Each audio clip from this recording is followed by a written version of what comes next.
Bonsoir à tous et bienvenue. Aucun risque de pénurie en Côte d'Ivoire. Le gouvernement rassure. La hausse des prix dans les marchés était au cœur du Conseil des ministres ce mercredi. Une rencontre entre Patrick Hachi et le gouvernement. Le groupement des consommateurs est annoncé demain. Des tonnes de cacao et de médicaments destinés à la vente frauduleuse au Ghana, interceptés dans l'est de la Côte d'Ivoire. Un coup de filet des douanes ivoiriennes. Reportage exclusif à suivre. Et puis du sport dans ce journal. En plus de la CAN, Abidjan va abriter en 2023 la deuxième fenêtre des éliminatoires zone Afrique de la Coupe du Monde de basketball. 4 équipes sont attendues, à savoir la Côte d'Ivoire, la Guinée, la Centrafrique et l'Angola. Je vous le disais, un conseil des ministres présidé par le chef de l'État a eu lieu ce mercredi. Parmi les sujets sur la table, actualité oblige, la question de la cherté de la vie. Le gouvernement confirme à l'inflation et informe que des discussions sont engagées pour contenir ces augmentations. Pierre Dipomélin, Harouna Zeba. La cherté de la vie, due à la flambée généralisée des prix des produits vivriers et manufacturés dans les marchés e-commerce, n'a pas échappé au Conseil des ministres conduit par le président Alassane Ouattara. Le ministre du Commerce a fait un exposé explicatif sur ce dossier, après avoir fait le tour des marchés traditionnels et supermarchés d'Abidjan. Il en ressort qu'au-delà de l'inflation observée dans le monde, des pratiques de spéculation interne exaspèrent les consommateurs. Il faut aussi noter qu'une importante réflexion doit être menée pour pouvoir casser, le mot est peut-être un peu fort, mais pour pouvoir réduire l'influence de certains groupes d'intérêts qui, parfois, pour des raisons de spéculation, peuvent faire monter de façon artificielle certains coûts. Le chef de l'État veut qu'il soit trouvé une solution rapide après examen des facteurs endogènes. Le ministre a été instruit donc à l'effet de mener toutes les réflexions possibles pour pouvoir élargir notamment la gamme de produits réglementés. Aussi paradoxalement que cela puisse paraître, certains produits sont beaucoup moins chers dans les grandes surfaces que sur nos marchés. Là aussi, une réflexion doit être menée pour comprendre pourquoi est-ce que dans les grandes surfaces où les opérateurs ont plus de charges, se retrouvent avec certains produits qui coûtent beaucoup moins cher que sur nos marchés. Dans la recherche de solutions, le Premier ministre Patrick Hachi reçoit l'ensemble des organisations de consommateurs pour mener avec eux la réflexion. La hausse des prix qui touche aussi le secteur du transport. Le prix du litre du carburant a augmenté de 20 francs CFA. Conséquence, certains transporteurs ont augmenté leurs tarifs, d'autres aussi en raison des nombreux chantiers d'Abidjan créant des embouteillages et main des tours ont gonflé leurs prix. Une situation qui exaspère davantage les populations. Brice Niawa, Tanguy Konan. Le transport urbain n'a pas échappé à la hausse généralisée des prix à Abidjan. Les raisons évoquées pour ce secteur sont diverses. Le carburant, notamment l'essence super, passé de 615 francs à 635 francs, soit une augmentation de 20 francs depuis le 1er février dernier. Certains transporteurs à Yopougon ont revu systématiquement le coût du transport à la hausse, parfois de façon démesurée. Avant, peut-être si je prenais le carburant 12 000 à Madison, aujourd'hui, je peux prendre au moins 14 000, mais 15 000. En temps, ça ne marche pas. Donc ça aussi, en tout cas, ça nous fatigue aussi. Quand les clients viennent, ils disent non à ces arrangements. Dans cette gare, ce sont les embouteillages qui sont le motif de l'augmentation. Au lieu de 500 francs, c'est plutôt 800 francs qu'il faut débourser pour aller à Dabou, soit une augmentation de 300 francs. Ici, à Dabou, il peut prendre 3 heures de temps, ou soit 4 heures de temps, l'embouteillage. Tout cela, ça nous empêche de faire les recettes. Donc, on est obligé de revenir au prix normal pour que les producteurs des voitures soient satisfaits. Même constat dans cette autre gare de la commune d'Abobo. De 300 francs, le transport pour se rendre à Anyama est passé à 500 francs, soit une augmentation de 200 francs. Au banc des accusés, les travaux de l'échangeur prévus devant la mairie. À l'air comme ça, peut-être d'autres à 8 voyages ou 10 voyages actuellement, ceux qui s'élèvent vite. Mais actuellement, depuis à 4 ans, on s'est levé. Mais à l'air comme ça, c'est le 3e on vient prendre. Si on n'a pas augmenté, c'est comme on travaille cadeau ou bien on va garer. Les usagers, impuissants, grognent. Normalement, 3 000 francs, je me retrouvais à Yopougon. Mais j'ai pris 4 000 francs de la Riviera Triangle à Figayo. Donc vous voyez que ça devient un peu plus compliqué de se déplacer. J'habite à Niama, donc tout à l'heure je viens d'apprendre que le prix est passé à 500 francs au lieu de 300. Donc nous sommes tous surpris, choqués du prix. Le transport a augmenté, aussi l'augmentation de l'entrée alimentaire sera augmentée. Donc vraiment, on n'a qu'à revoir le gouvernement n'a qu'à revoir le prix du transport. C'est connu. La hausse du prix des transports impacte à coup sûr des marchandises. Une des raisons qui contribue à la flambée des prix des denrées dans les marchés. Dans l'est de la Côte d'Ivoire, des contrebandiers opérant sur des routes détournées ont été arrêtés à la lisière du Ghana, du cacao et des faux médicaments destinés à la vente dans ce pays frontalier ont été interceptés. Au total, 10 tonnes de cacao et 3 tonnes de faux médicaments dans les filets des douanes ivoiriennes. Reportage de nos envoyés spéciaux, Timé Danger et Fulgence Kissiedo. Bureau frontière de Niablé, à la lisière du Ghana. Entre le poste et la frontière, plusieurs pistes parallèles de contournement. Tout le monde doit aller emprunter la route légale pour aller faire son dédouanement au bureau. Mais pour continuer le bureau, dès que vous arrivez, il y a plusieurs pistes. Et aujourd'hui, il faut se repositionner pour pouvoir capter le flot de marchandises qui sortent du Ghana. Fait favorisant l'urbanisation incontrôlée. Une situation qui finit par mettre en lumière le dispositif de contrôle douanier. Vraiment, l'urbanisation est un problème pour nous. Il y a des maisons d'habitation déjà ici. Donc, le trafiquant, l'importateur, arrivé pour ne pas dédouaner, il peut déjà stocker sa marchandise ici. Et puis, bon, faire partir ça à moto la nuit. Voilà, un peu. Je pense qu'il y a une nouvelle politique à mettre en place pour qu'en développant les villes, on puisse tenir compte également des impératifs de sécurité et surtout de prise en charge des marchandises pour ce qui nous concerne. En dépit de ces entraves qui plombent l'exécution des missions régaliennes, la vigilance reste de mise sur le terrain et donne du résultat. Pour preuve, ces dernières 72 heures d'importantes saisies sont faites sur 2 fronts. Le premier, le trafic de produits de rente à destination du Ghana voisin. Nous avions effectué une saisie des sacs de cacao en direction du Ghana, précisément à Mapoursi. Et nous avons effectué aussi la saisie du dit véhicule qui est situé juste dehors là. Derrière cette saisie, il faut voir la résilience et la réadaptation des hommes de la zone opérationnelle Est à la manœuvre pour défendre les intérêts de l'État. À travers cette saisie, nous voulons envoyer un message pour dire que les trafiquants nous trouveront sur les chemins. Second front, le trafic des MKIF, médicaments de qualité inférieure et falsifiés. Nous avons au total servi dans l'exécution de notre service 80 cartons de MKIF. Et ça, c'est lors des différentes fouilles que nous avons pu appréhender ces MKIF. Ce business est préjudiciable non seulement à l'économie nationale, mais aussi à la santé des populations et intègre au-delà le crime organisé transfrontalier. Ces médicaments de qualité inférieure et falsifiés nourrissent des réseaux criminels. Et donc, il est du devoir de l'administration des douanes de pouvoir assécher les sources qui alimentent ces réseaux criminels. D'un objectif de recette de 600 millions de francs CFA, les hommes du bureau frontière de Niablé ont franchi l'an dernier la barre d'1 milliard de francs CFA de recettes. Ils s'imposent cette année le défi du double, soit 2 milliards de francs CFA à recouvrer. Une ambition qu'ils entendent se donner les moyens de relever à travers la veille sur le terrain, vaille que vaille.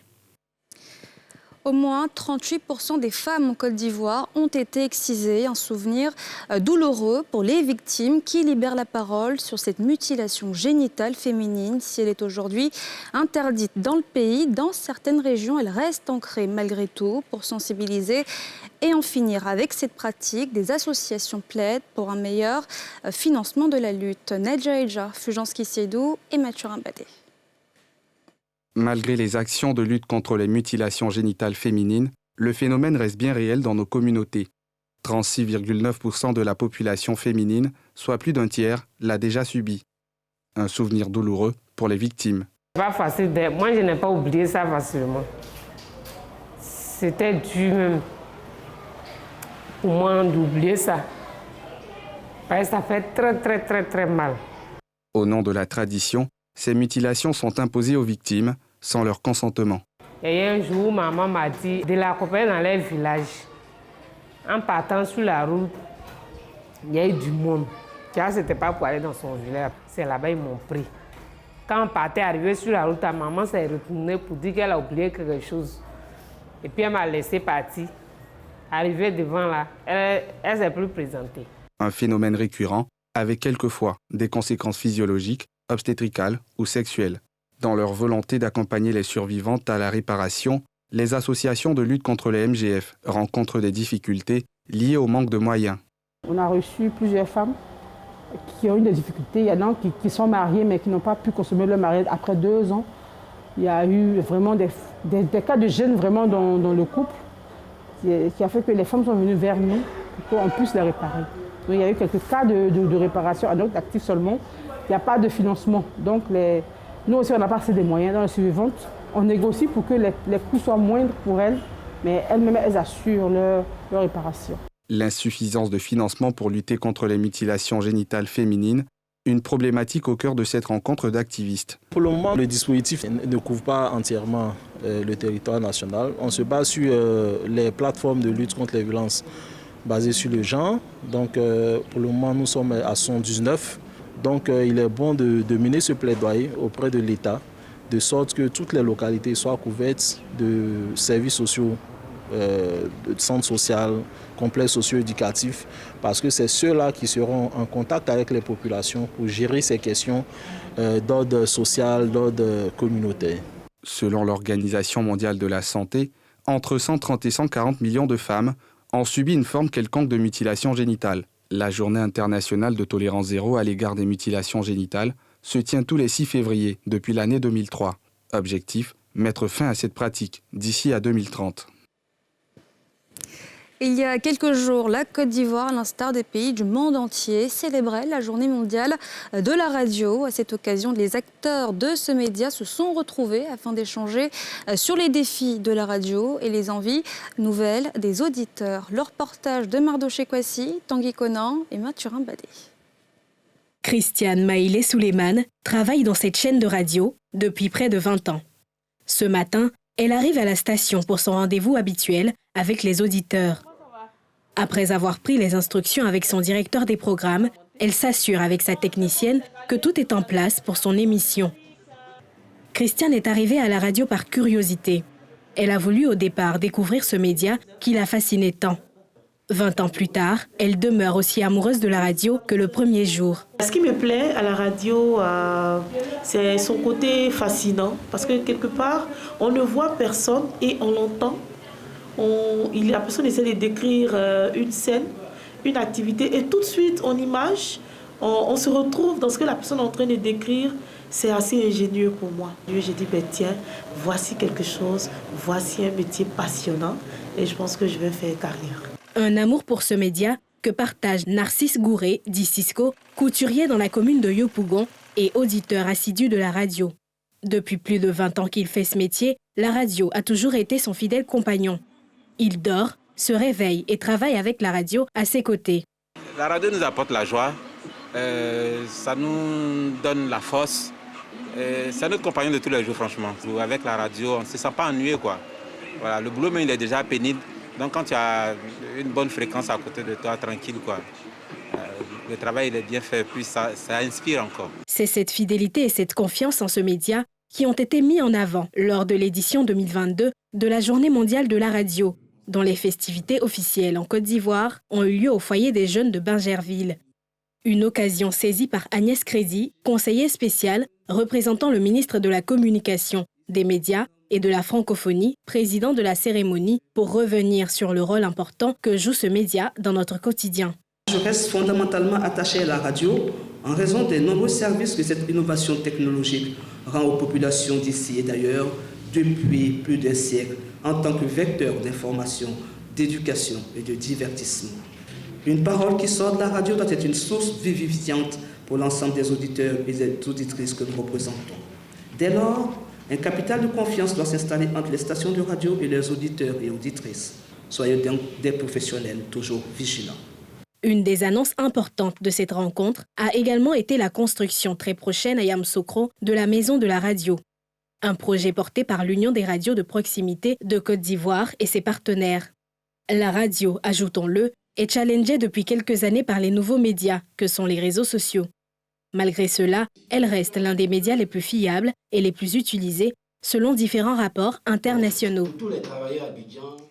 Aussi, les travaux du second terminal à conteneurs du port autonome d'Abidjan avancent bien, à en croire ses premiers responsables. Il sera en service dès le 1er novembre prochain. Avec cette nouvelle infrastructure, le port d'Abidjan ambitionne de doubler sa capacité. Les précisions de Salifia Lekwe et Mathurin Badé. Abidjan, zone portuaire ce mardi. Ici, nous sommes sur le chantier du second terminal à conteneurs du port de la capitale économique ivoirienne. Une nouvelle infrastructure qui permettra au port autonome d'Abidjan de renforcer son statut de hub sous-régional.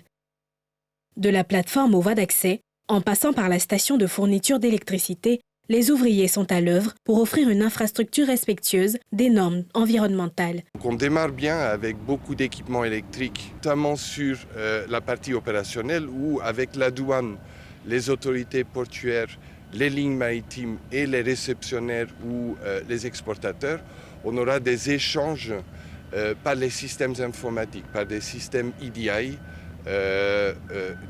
dans différents systèmes. Donc ça, c'est un premier volet. Deuxième volet, c'est la dématérialisation du processus de réception et de mise à disposition des conteneurs ou de la marchandise. Fruit d'un partenariat public-privé, ce nouvel équipement va nécessiter un investissement de plus de 500 milliards de francs CFA, dont 250 pour l'État ivoirien et 262 milliards pour des concessionnaires. Nous sommes sur un investissement de 262 milliards de francs CFA, dont 210 milliards complètement investis pour novembre 2022. Et aujourd'hui, à date, nous avons déjà investi 150 milliards de francs CFA et ça se voit. Il est important quand même de noter que l'ensemble des commandes nécessaires à un démarrage en novembre 2022 sont effectivement passées et nous serons au rendez-vous, celui pour lequel on nous attend, en novembre 2022. Les travaux lancés en 2020 permettront d'accroître les capacités du port autonome d'Abidjan, notamment les échanges avec les pays de l'Interland. Le nouveau site va accueillir par an plus de 1,5 million de conteneurs EVP. Enfin, en 2023, en plus de la CAN, Abidjan va abriter les éliminatoires Zone Afrique de la Coupe du Monde de basketball. 4 équipes sont attendues, dont la Côte d'Ivoire, la Guinée, la Centrafrique et l'Angola. Salifia Lekwe, Mathurin Badé. Abidjan va accueillir en juillet la deuxième fenêtre des qualifications Zone Afrique de la Coupe du Monde 2023, groupe C. Telle est l'information majeure que le président de la Fédération ivoirienne de basketball, Mahama Coulibaly, a révélée face à la presse. Une opportunité qui nécessite la mobilisation de tous les acteurs. L'ambition de la Côte d'Ivoire, c'est d'organiser des grands événements sportifs. Vous aurez en 2023 la Coupe d'Afrique. Nous sommes en passe de nous qualifier pour la Coupe du Monde. Nous avons gagné nos 3 premiers matchs en Angola. Et je tiens à vous dire, c'est la première fois que l'Angola paie un match sur son territoire. Donc cette équipe nationale est sur la bonne voie pour représenter dignement la Côte d'Ivoire à la Coupe du Monde en 2023. Je pense qu'avec tout le staff technique, le directeur technique est là, on va faire la meilleure préparation possible pour pouvoir être vraiment réaliser nos objectifs pour le bonheur des Ivoiriens. Présent aux côtés de Mahama Coulibaly lors de cette communication, l'international Vafessa Fofana partage son enthousiasme à jouer à Abidjan après la belle campagne de l'Afrobasket avec l'équipe nationale. C'est une très bonne chose pour nous parce que déjà après notre victoire, notre médaille, on va dire, médaille d'argent à Abidjan, à Kigali, le pays n'a pas pu nous voir en direct jouer. Et donc là, c'est vraiment une opportunité pour nous d'être vus directement à Abidjan, voir l'équipe qui a fait cet exploit-là à Kigali. 4 équipes, à savoir la Guinée, la République centrafricaine, l'Angola et la Côte d'Ivoire, participeront à cette compétition dans le groupe C. La Côte d'Ivoire, lors de la première fenêtre, s'est bien illustrée avec 3 victoires. Les éléphants rentreront en lice le vendredi 1er juillet 2022 face aux Palancas Negras de l'Angola, au Palais des Sports de Treichville.